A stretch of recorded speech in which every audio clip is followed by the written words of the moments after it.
नमस्कार। Bhrigu lineage podcast में मैं राजीव भार्गव आपका तहे दिल से स्वागत करता हूं। आज हम जिस शख्सियत से आपको मिलवाने जा रहे हैं वो मेरे दिल के बहुत करीब है। हम एक ही साथ खेले कूदे बचपन में, एक ही स्कूल में पढ़े, एक ही बेंच पे बैठे। आज वो एक बहुत सफल कार्डियोलॉजिस्ट हैं। उनका अपना एक बहुत बड़ा हॉस्पिटल है महरौली में, भगवती हॉस्पिटल नाम से। बहुत व्यस्त रहते हैं। आज अपने इस व्यस्त शेड्यूल से उन्होंने हमें अपना कीमती समय दिया, उसके लिए बहुत बहुत धन्यवाद। तो आइए मिलवाते हैं आपको डॉक्टर अमित अग्रवाल से। नमस्कार डॉक्टर साहब। Thank you Rajiv, thank you for the kind words that you spoke about me. आपका स्वागत है। जैसे मैंने पहले जिक्र किया, क्या आपको आज भी अपने स्कूल डेज की याद है? जी, स्कूल डेज तो देखिए सभी के लिए सबसे प्रिय होते हैं, क्योंकि वो बचपन का लड़कपन, वो बचपन की नादानियाँ, किसी चीज़ की फ़िक्र ना होना, वो जो बचपन के दोस्त होते हैं, जिनको तुम कुछ भी गाली दे के भी एड्रेस कर सकते हो, जिनके साथ तुमने कैसे-कैसे टाइम बिताए हैं, क्रिकेट खेला है, गेम्स खेले हैं, वो जो यादें हैं, वो तो कभी भी नहीं जाती हैं जीवन से। लंच ब्रेक्स होते थे। हाँ, तो वो जो दोस्त हैं वो वैसे भी प्रिय होते हैं। बाद में जीवन में कोलीग्स मिलते हैं, साथ काम करने वाले होते हैं, एक्विंटेंसेस होती हैं, लेकिन जो रियल फ्रेंड्स होते हैं जो दिल से, वो तो आदमी के स्कूल के ही होते हैं। और हर आदमी अपनी रूट्स की तरफ ही जाना चाहता है, वापस उन्हीं दिनों की तरफ जाना चाहता है। तो वो दिन हमेशा याद रहते हैं। बिल्कुल सही कहा। कुछ अपने परिवार के बारे में बताइए। देखिए, मेरे पापा एक वकील थे, एडवोकेट थे, वो टैक्सेशन की प्रैक्टिस करते थे। मेरी मदर एक टीचर थी। हम लोग 3 भाई हैं, मैं सबसे बड़ा हूँ, मैं डॉक्टर हूँ। मुझसे छोटा ब्रदर जो है बीच वाला, वो एक एडवोकेट है, वो मेरी फादर की प्रैक्टिस देखता है अभी। मेरे फादर ने अब रिटायरमेंट ले ली है। सबसे छोटा जो मेरा भाई है वो कंप्यूटर इंजीनियर है, और वो ओरेकल कंपनी जो एक सॉफ्टवेयर कंपनी है उसका इंडिया हेड है। बहुत अच्छा। वाइफ के बारे में नहीं बताया। हाँ, मेरी वाइफ, मेरी धर्मपत्नी, वो है doctor Ankur Agarwal. She is a radiologist and we are both from the same college. हम लोग एक ही कॉलेज से हैं। मेरे पास 2 बच्चे हैं। एक सबसे जो बड़ा बेटा है वो है अनमोल, और एक उससे छोटी बिटिया है प्रेरणा, वो अभी 3rd ईयर एमबीबीएस में आपका बचपन पुरानी दिल्ली में गुजरा है, कुछ वहाँ की यादें फिर जाते हैं। है। ज़रूर जाते हैं। पुरानी दिल्ली तो आज भी हमारे दिल में, दिमाग में बिल्कुल तरोताज़ा है। हर सोमवार में वहाँ पे, एक आपको पता होगा, पुरानी दिल्ली में लाल किले के सामने एक मंदिर है बड़ा फेमस, गौरी शंकर मंदिर, भगवान शिव का। तो मैं हर सोमवार तो वहाँ जाता ही हूँ। और वैसे भी कभी भी मौका लगता है कुछ किताबें खरीदने का, कुछ इलेक्ट्रिकल कुछ खरीदने का, तो मैं एक पॉइंट बनाता हूँ कि अपना पुराना घर देख के आऊँ। वो पुराने जो वहाँ पे हमारे स्कूल थे जिससे हमने अपनी शुरुआत की, वो देख के आऊँ, वहाँ की गलियाँ देख के आऊँ, वहाँ के जो दुकानदार थे उनसे मिल के आऊँ, तो बड़ा अच्छी एक फीलिंग आती है वहाँ जाकर के। थोड़ा नॉस्टैल्जिक हो जाए। वेरी नॉस्टैल्जिक, या। सबसे अच्छी चीज वहाँ की क्या लगती है? देखिए, सबसे अच्छी चीज़ वहाँ के हैं लोग। वहाँ पे अगर 100 परिवार हैं तो 100 के 100 एक दूसरे को जानते हैं। कोई दुख-सुख है, तकलीफ है, सारे आकर के खड़े हैं। एक बार एक बताऊँ मैं आपको, एक एक टाइम था, मेरी चाची जी का ऑपरेशन हुआ, उनको ब्लड डोनेशन की ज़रूरत थी। एक ब्लड देने के लिए 20 लोग लाइन में खड़े थे। तो ये जो चीज़ है, ये आज की डेट में, आपको जैसे हम बड़ी-बड़ी सोसाइटीज़ में रहते हैं, बड़े-बड़े घरों में रहते हैं, लेकिन हम अपने इमीडिएट नेबर तक को नहीं जानते हैं। कोई किसी के दुख-सुख में खड़े होने को तैयार नहीं है, कोई किसी को जानता ही नहीं है। और अगर दूसरी चीज़ पूछे, तो पुरानी दिल्ली का खाना। वो जो वहाँ के खाने का जो स्वाद है, वो आज भी आपको कहीं बड़े से बड़े रेस्टोरेंट में, बड़े से बड़े 5 स्टार होटल में भी वो स्वाद नहीं मिल पाएगा। आपका इतना बड़ा हॉस्पिटल है, बहुत व्यस्त रहते हैं, परिवार के लिए कैसे समय निकालते देखिए, उसके लिए हमने बड़ा एक सेट कर रखा है कि आदमी एक डॉक्टरी पढ़ता है, एडमिनिस्ट्रेशन पढ़ता है, लेकिन एक चीज़ है जो मैं अपने बच्चों को भी सिखाता हूँ, वो है टाइम मैनेजमेंट। तो आपको ना कहीं न कहीं अपने टाइम पे एक पाबंदी लगानी है। आप काम करना चाहो तो 24 घंटे कर सकते हो, 24 घंटे मरीज आते रहेंगे। लेकिन आपको ना एक अपनी सेहत को भी देखना है, अपनी एक्सरसाइज भी करनी है, अपने लिए थोड़ा टाइम भी निकालना है, अपने परिवार के लिए भी टाइम निकालना है। तो हमने बड़ा सेट कर रखा है कि हम जैसे शाम को 8 बजे अगर बंद करना है तो बंद कर देते हैं। संडे अगर बंद रखना है तो बंद रख देते हैं। साल में 2 बार 3 बार ज़रूर कोशिश करते हैं कि परिवार के साथ छुट्टियों पे कहीं जाएँ, घूमने जाएँ और क्वालिटी टाइम स्पेंड करें। तो इस तरह से हमने एक अपना एक बना रखा है टाइम मैनेजमेंट कि भई हम अपने परिवार को ज़रूर समय देंगे, अपने को खुद को भी समय देंगे। बहुत अच्छा। आप मौलाना आजाद के पास आउट हैं, वो भी गोल्ड मेडलिस्ट।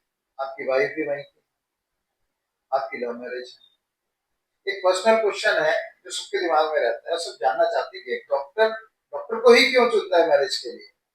आपके साथ भी वैसे ही? देखिए मेडिकल कॉलेजेस में तो जनरली बड़ा ये फेमस है कि मेडिकल कॉलेज में मोस्टली लव मैरिजेज़ ही होती हैं।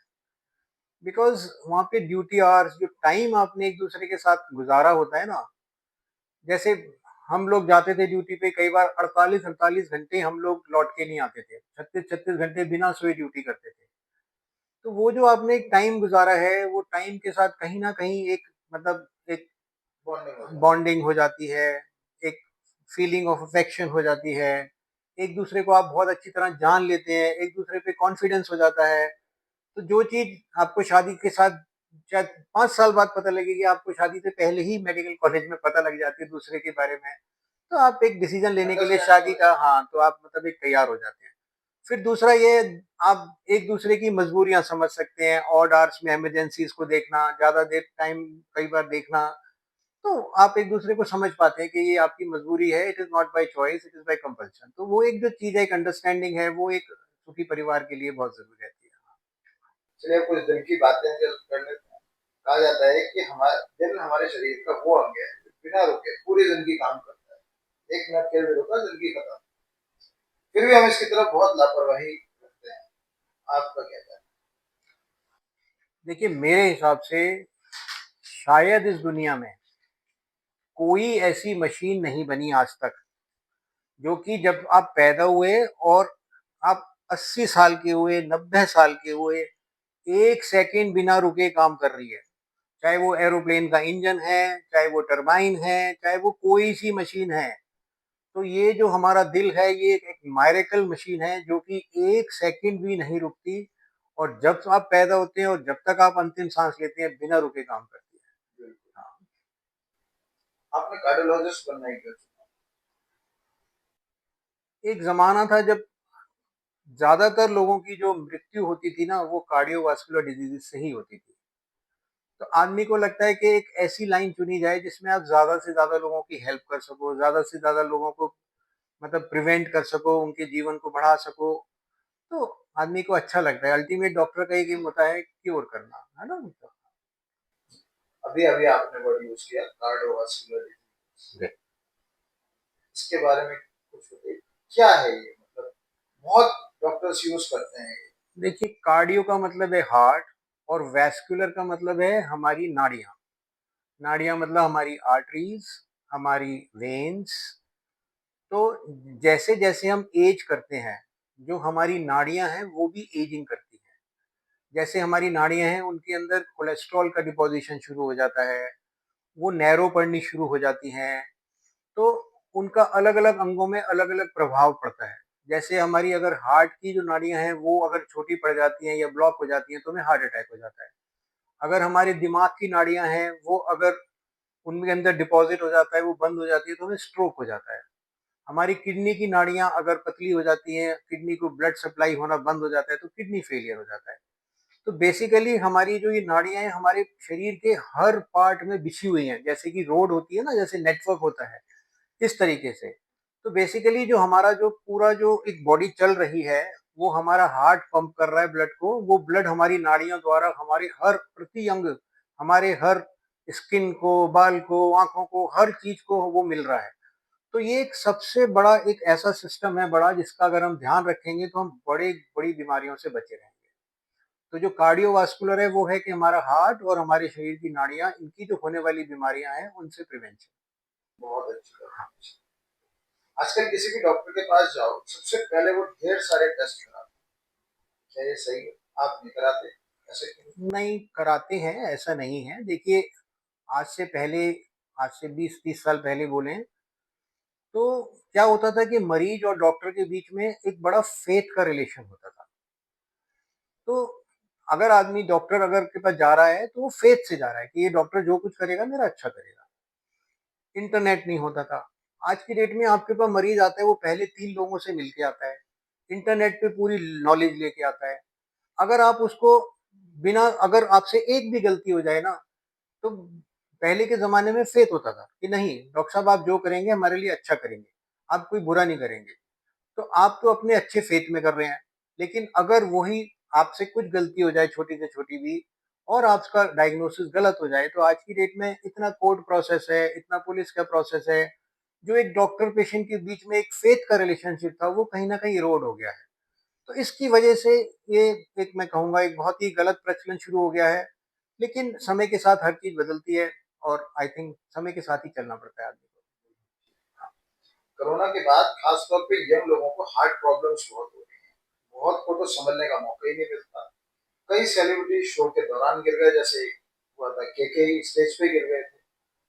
जिम करते करते बहुत जो यंग बच्चे हैं उनको हार्ट अटैक्स आ रहे हैं, हार्ट फेल हो रहे हैं। क्या समझते हैं, क्या कारण हो सकता है इस चीज का? देखिए हार्ट डिजीज़ होने के ना मुख्य कारण हैं जो कि ज़्यादातर हम लोग जानते हैं, जैसे कि शुगर होना, ब्लड प्रेशर होना, मोटापा होना, कोलेस्ट्रॉल अधिक होना, स्मोकिंग करना, एक्सरसाइज़ ना करना। लेकिन कुछ ऐसी चीज़ें हैं जो हम नहीं जानते और जिसको हम शायद उतना महत्वपूर्ण नहीं मानते। इसमें से मैं बोलता हूँ सबसे इम्पोर्टेंट चीज़ है स्ट्रेस। तो आज की लाइफ में हर आदमी पे इतना स्ट्रेस है, हर आदमी का कोई ट्रू ट्रू फ्रेंड नहीं है जिससे वो मन की बात कर सके। पहले के लोग 4 लोग शाम को बैठते थे, गप्पे लगाते थे, मज़ाक करते थे, एक-दूसरे से दिल की बातें कह लेते थे। आजकल वो है ही नहीं। तो वो स्ट्रेस ना तो स्ट्रेस जो है सबसे बड़ा मेरे को लगता है रिस्क फैक्टर है, हार्ट अटैक होने का, हार्ट डिज़ीज़ होने का। दूसरा मुझे लगता है जो ये जिम लोग जाते हैं, तो ये हमारे देश में ना ये कॉन्सेप्ट बहुत गलत है। जिम जाने का मतलब है आपको एक अच्छा एथलीट बनना। जिम जाने का मतलब पहलवान बनना नहीं है। तो जो बच्चे जिम जाते हैं, बहुत विगरस एक्सरसाइज करते हैं, बहुत हैवी वेट ट्रेनिंग करते हैं, स्टेरॉइड्स लेते हैं, प्रोटीन्स लेते हैं, क्रिएटिनिन लेते हैं, वो सब कहीं न कहीं वो एक आर्टिफिशियल चीज़ें जो हमारे शरीर में जा रही हैं, वो एक कहीं न कहीं बीमारी का कारण बनती है।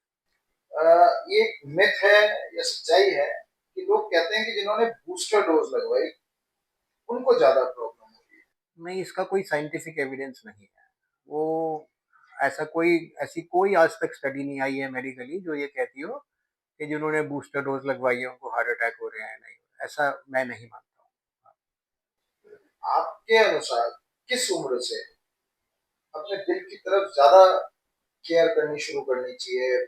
मतलब टेस्ट वगैरह शुरू करनी चाहिए हर साल या इस टाइप से? कब से शुरू होता है? मेरे हिसाब से तो 12 साल की उम्र से करनी चाहिए। हाँ, जब हम अपने टीन में घुसते हैं, तो जो बेसिकली देखिए कुछ चीज़ें हैं जिनको हम बदल नहीं सकते हैं। जैसे कि हम अपनी जेनेटिक्स नहीं बदल सकते। हम अगर हमारी जीन्स में शुगर होना लिखा है एक पर्टिकुलर एज पे जाके और हमारे मम्मी-पापा को थी, वो होके रहेगी।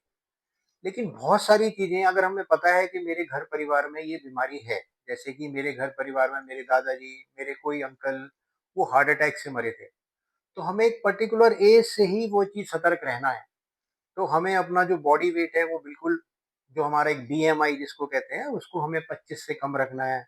हमें स्मोकिंग बिल्कुल नहीं करनी, हमें शराब पीने की आदत नहीं डालनी, हमें रेगुलर एक्सरसाइज करनी है, समय-समय पे अपना शुगर टेस्ट कराते रहना है, समय-समय पे अपना कोलेस्ट्रॉल टेस्ट कराते रहना है और अगर वो हाई हैं तो डाइटरी उससे लाइफ़स्टाइल मॉडिफ़िकेशन से उनको चेंज करना है या एप्रोप्रिएट दवाई लेनी है। क्योंकि ये जो हार्ट प्रॉब्लम होना है ना ये एक दिन की प्रोसेस नहीं है, ये 40 साल 50 साल का प्रोसेस है। तो वो जो नाड़ियों में अंदर चीज़ जमती है वो एक दिन में नहीं जमती है।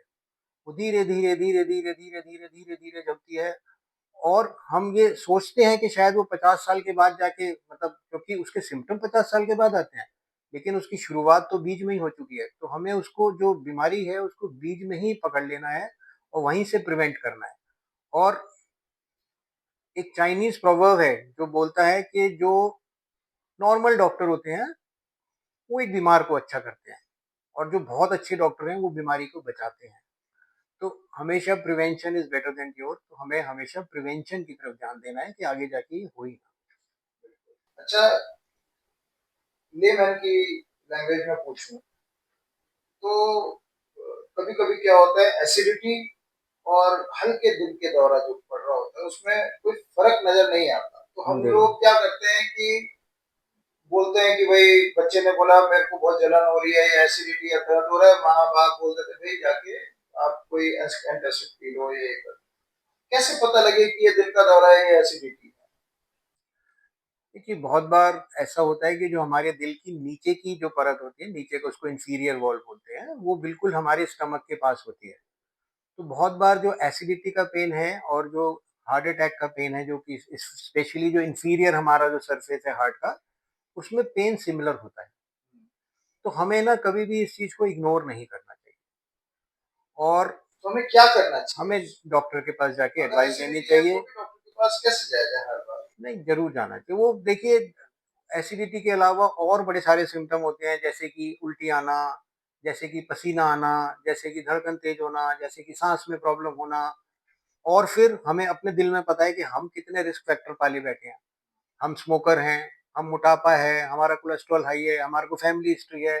तो अगर हमें ये पता है कि है, तो किसी भी छोटी से छोटी चीज को भी नजरअंदाज नहीं करना चाहिए, तुरंत जाके डॉक्टर की सलाह लेनी अगर दिल का दौरा है, किसी को पता लगा, मतलब पसीने आ रहे हैं, जो भी सिम्टम्स है पता लग गया भाई इनको हार्ट अटैक आ रहा है, तो तुरंत क्या करना चाहिए? एम्बुलेंस आने में घंटा घंटा भर लग जाता है, हॉस्पिटल बाद में पहुंचे, उस समय क्या करना चाहिए? चाहिए। तो आई थिंक सबसे इजी है, आजकल कुछ ब्लड थिनर मेडिसिन आती हैं, जैसे कि एस्पिरिन होती है, और एक आध क्लोपिडोग्रिल करके गोली है। तो अगर हमें दिख रहा है कि हम छोटे हॉस्पिटल पहुंचे हैं और हमें हार्ट अटैक के डायग्नोसिस हो गया है, और अब हमें बड़े हॉस्पिटल जाना है स्टेंटिंग कराने, एंजियोप्लास्टी कराने, तो एटलीस्ट वो ब्लड थिनर गोली तभी की तभी हमें तुरंत ले लेनी चाहिए। नहीं, पर तो बिना, उससे हम तो डॉक्टर मेजर साहब डैमेज बिना होने से। प्रिस्क्रिप्शन के किसी के ब्लड थिनर कैसे ले लें? नहीं, ब्लड थिनर तो ओवर द काउंटर पे मिल जाता है, उसके लिए कोई बहुत प्रिस्क्रिप्शन की आवश्यकता नहीं है। मतलब वो हाँ सेफ है? जी, वो सेफ है। अगर हम नहीं भी है और ले लेंगे तो कोई ऐसा नुकसान नहीं होने वाला है, लेकिन हम शायद एक बड़े डैमेज होने से बचा सकते हैं अपने आज की जो यंग जनरेशन है उसके पास खाने पीने के बहुत ऑप्शंस हैं। कोल्ड ड्रिंक हो गया, फास्ट फूड हो गया, ये सब हो गया, कितने सेफ हैं ये? और ये दिल पे क्या असर करते हैं या नहीं करते? आप। 100% करते हैं। जो कार्बोनेटेड ड्रिंक्स हैं उसमें अगर आप देखेंगे तो उसमें जो चीनी की मात्रा होती है, अगर आप अपने घर में शिकंजी का गिलास बनाइए, आप 2 चम्मच चीनी डालते हैं किसी भी बेवरेज को ठंडा करने के लिए। अगर आप अगर आप देखेंगे तो कम से कम 10 चम्मच चीनी मिलाएंगे तो आप उसको उतना मीठा कर पाएंगे। तो वो जो सडनली 10 चम्मच चीनी आपके शरीर में जा रही है, जिसकी वजह से आपका इंसुलिन लेवल सडनली ऊपर जाता है, तो वो सब चीजें हमारे शरीर के साथ बहुत वो हैवक पैदा करती है। आई थिंक इसके लिए सबसे पहले तो हमारी गवर्नमेंट को होना चाहिए सचेत, कि हर चीज पे, जैसे कि हम सिगरेट पे वार्निंग लिखते हैं कि जी ये कैंसर कर सकता है, ऐसे ही बाकी चीजों पे भी, जैसे कि कोल्ड ड्रिंक्स हैं, जैसे कि चिप्स हैं, जैसे कि प्रोसेस्ड फूड्स हैं, उन पे भी ये वार्निंग आई थिंक जरूर आनी चाहिए। और आजकल तो सब आजकल आने लगा है कि इस जो एक आप खाना खा रहे हैं इसमें ट्रांस सैचुरेटेड फैटी एसिड्स कितने हैं जो हमारे शरीर के लिए नुकसानदेह हैं, इसमें कैलोरीज कितनी हैं, इसमें नमक की मात्रा कितनी है। और आई थिंक आजकल के बच्चे, उनके पास इतना एक्सेस है नॉलेज का कि वो लोग इंटरनेट पे, गूगल पे वो लोग पढ़ सकते हैं, समझ सकते हैं। बस हमारा काम है कि उनको सेंसिटाइज कर दें एक पर्टिकुलर एज में ही, 12 साल की उम्र से सेंसिटाइज कर दें कि जो आप अपने मुंह में डाल रहे हो ना, सबसे पहले उसके बारे में पढ़ लो, इसमें क्या क्या है और ये कहाँ जा रहा है तुम्हारे शरीर में, तुम इसको निकालोगे कैसे शरीर से, क्या तुम उतनी एक्सरसाइज कर पाओगे, क्या उसको निकाल पाओगे? तो डालने से पहले निकालने का सोचना है। तो अगर ये बच्चों में सेंसिटाइज कर दिया जाएगा और नॉलेज डाल दी जाएगी, आई थिंक कहीं ना कहीं आगे जाके बदलाव आएगा। दूसरी चीज, हार्ड ड्रिंक्स आज के टाइम में एक स्टेटस सिंबल है, जी। अवॉइड तो नहीं किया जा सकता। इसके बारे में क्या कहेंगे? कितना, कितनी मात्रा में, और कौन सा ऐसा है जो कम से कम नुकसान करे? देखिए, आई थिंक मात्रा को तो कोई डेफिनेशन नहीं दी जा सकती, इवन एक ड्रिंक भी खराब है। लेकिन अगर हम देखें, अगर एक मतलब अगर हम हफ्ते में एक बार 100 ml हार्ड ड्रिंक ले रहे हैं या एक बियर ले रहे हैं, तो आई थिंक फिर भी हम लोग बड़ी किसी बीमारी होने से बच सकते हैं। तो हमें बेसिकली ना एक मेंटेन करना है फाइन बैलेंस, कि अगर हमने सपोज 2 दिन ड्रिंक कर लिया लगातार, तो फिर हमें कम से कम 10 दिन का गैप देना है। तो मतलब हमें काउंट करना है कि महीने में हमारे 4 दिन से ज्यादा ऐसे नहीं हो कि जब हमने ड्रिंक किया है।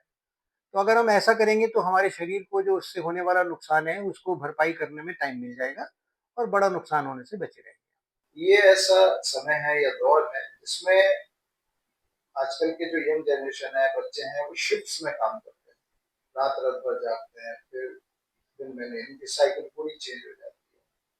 उसका असर हमारे शरीर पे भी पड़ता होगा डेफिनेटली। दिल पे कितना असर पड़ता है? देखिए जरूर पड़ता है, क्योंकि जैसे घड़ी लगी है हमारे कमरे में, ऐसी हमारी ब्रेन में भी एक क्लॉक है। उसको हम बोलते हैं सिरकेडियन रिदम। हमारे बायोलॉजिकल क्लॉक होती है हमारे शरीर के अंदर। उसमें हर चीज फिक्स्ड है, कि जैसे कि हमारे सोने वाले हॉर्मोन्स हैं वो जब दिन सूरज डूब जाता है उस समय बनते हैं। जो हमारे जैसे शौच जाने का टाइम है, वो जब सूरज निकल जाता है तो उस समय वो हॉर्मोन्स बनते हैं, वो चीजें पैदा होती हैं, वो सिग्नल्स बनते हैं। तो जब हम शिफ्ट्स में काम करते हैं तो हम अपने अंदर की जो बायोलॉजिकल क्लॉक है उसी से लड़ना शुरू कर देते हैं। तो बेसिकली जो एक भगवान ने हमें जो एक दिया है, जो प्रकृति दी है, धरती दी है, सूरज दिया है, दिन होता है, रात होती है, रात सोने के लिए होती है, दिन जगने के लिए होती है। अगर कहीं ना कहीं हम उससे फाइट करेंगे, नेचर से अगर फाइट करेंगे, तो कहीं ना कहीं तो नुकसान होगा हमारा। एक ऐसा क्वेश्चन पूछने वाला हूँ जो शायद आप जवाब नहीं दे पाए, फिर भी पूछ रहे हो। जी। एलोपैथिक या होम्योपैथिक? नहीं देखिए, क्योंकि मैंने तो अपनी जो पढ़ाई है वो एलोपैथिक में की है, तो मैं तो हमेशा एलोपैथिक ही प्रेफर करूंगा। और किसी भी जो ये मेडिकल साइंस है उसके लिए एक सबसे इम्पोर्टेंट चीज है कि हम एक चीज दे रहे हैं तो हमें मालूम है कि उसका इफेक्ट क्या होगा, उसका साइड इफेक्ट क्या होगा। हमें उसकी डोज पता है, उसकी मात्रा पता है, हमें उसकी दूसरी दवाई के साथ जो इंटरेक्शन है वो पता है। जो बाकी जो वो है जैसे होम्योपैथिक है, आयुर्वेदिक है, इसमें ये वाली स्टडीज जो हैं, जो ये comparative study, side effect studies, इसके बारे में बहुत गहरा अध्ययन नहीं हुआ है। तो इसलिए अगर आप मेरी पर्सनल मानेंगे तो मैं तो एलोपैथी की चॉइस करूंगा। आजकल योगा का बहुत चलन है, बहुत नाम है, खास तौर से रामदेव जी की कृपा है इस जी जी जी यूनिवर्स जी पे। जी। पर सुना है ये बहुत इफेक्टिव भी है। योगा अब डेफिनेटली हाँ, बहुत तो इफेक्टिव है। अब इसको मतलब आप क्या कहते हैं? कई ऐसे भी हैं जो कहते हैं हम योगा से कैंसर भी क्योर करते हैं, ये सब करते हैं, डिटॉक्स कर देते हैं। तो हम्म। इसके बारे में क्या कहना है? नहीं, योगा तो देखिए डेफिनेटली एक बहुत अच्छी एक्सरसाइज है, और जिसके कोई अगर आप मैं मेरे से पूछेंगे, अगर कोई जिम और योगा में मुझे आज बोले, मैं योगा को मत प्रेफर करूंगा, है ना। बिकॉज अगर आप देखें जैसे सूर्य नमस्कार है, अगर आप देखें तो आप अपने शरीर के एक एक मसल की एक्सरसाइज कर रहे हैं। अपने गर्दन की मसल्स की, अपने कमर की मसल्स की, लोअर लिम्स की, अपर लिम्स की। तो योगा तो अपने आप में कंप्लीट वो है, और योगा में एक्सरसाइज के साथ साथ जो एक मेडिटेशन वाला पार्ट है, जिससे कि हमें मानसिक सुकून मिलता है, तो वो जो चीज है वो योगा के बारे में बहुत अच्छी है। और योगा तो खैर, बाकी ये कहना कि हम कैंसर ट्रीट कर सकते हैं, ये तो खैर कुछ ज्यादा ही कहना है। लेकिन I think yoga as an exercise, as a daily routine, as a meditation, it is very हर डॉक्टर की अपनी एक राय होती है। स्टेंटिंग और बाईपास?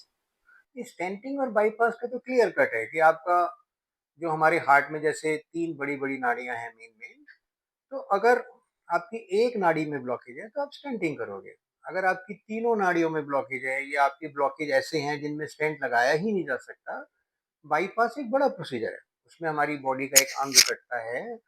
तो स्टेंटिंग एक ओपीडी प्रोसीजर है, आप जाएंगे स्टेंट लगवाएंगे, शाम को वापस आ सकते हैं, एक दिन में वापस आ सकते हैं। उसमें बाईपास देखिए एक सुना है लाइफ होती स्टेंटिंग के साथ देखिए है, प्रिकॉशंस हैं, क्योंकि जैसे एक स्टेंटिंग के साथ स्टेंट में ब्लॉकेज ना आए उसके लिए हमें कुछ दवाइयां हैं जो जैसे शुरू के एटलीस्ट 1 ईयर तो बहुत विग्रसली लेनी पड़ती हैं, और बाद में भी लेनी पड़ती है।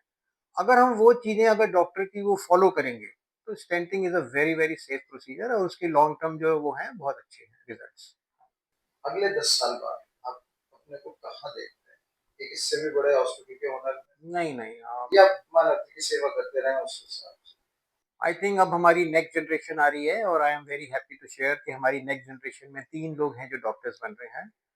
तो I think I see somewhere as a teacher, as a mentor, as an to be able to educate them, and maybe if possible, इस जो मेरा दिल चाहता है कि एक पर्टिकुलर एज के बाद I will work only for charity and not for for कमाने के लिए नहीं करेंगे, चैरिटी के लिए करेंगे या किसी मानव सेवा की, समाज की भलाई के लिए करेंगे। एक आखिरी सवाल, एक नॉर्मल सेइंग है कि डॉक्टर भगवान होता है, आप क्या समझते हैं?